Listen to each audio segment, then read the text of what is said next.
it's very sinister. I must say that, funnily enough, I hadn't spoken to any of the other journalists mentioned, but we've now kind of formed this little cabal of the spied on. They were extremely concerned that they'd ended up on GCHQ's radar. I reassured them that this is just part and parcel of, when you do actual journalism, the kind of consequences that you suffer. Well, But weren't you I mean, it is stopped at an very concerning. airport, kid? Weren't you actually stopped? Yeah, no, I mean, in May 2023, I flew back to the UK for the first time in several years, where it was my country of birth, and I was detained for 5 hours under counter-terror powers and got DNA swabbed and my digital devices seized and cloned. And yeah, and I was aggressively interrogated about my journalism and all sorts of other bizarre questions.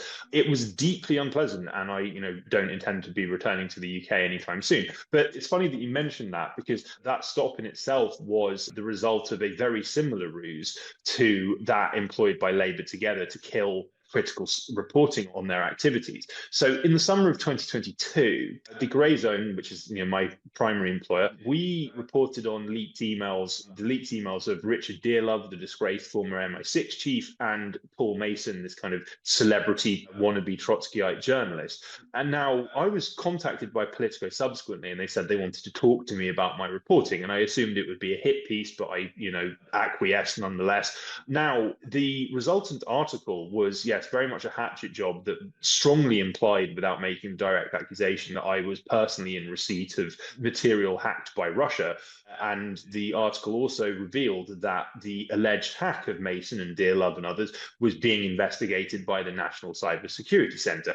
This killed mainstream interest in my work and the Grey Zone's work dead, and people wouldn't go near us, and reporters who previously spoke to me abruptly went quiet. We now know, based on other leaked material, which is Paul Mason's conversations with his high-priced lawyers, that A, Paul Mason himself did not think he'd been hacked, and B, the reason the National Cybersecurity Centre was investigating this was because he explicitly went to them and reported me to them. So yeah, it's exactly the same subterfuge. I would imagine that this probably did contribute in some way to my detention. It's just one of many, unanswered questions. But I think this kind of speaks to why I was included, because, they needed to hang the Russian hack narrative on something or someone. And I potentially provided I was a useful idiot unwittingly. So this bogus narrative could be perpetuated.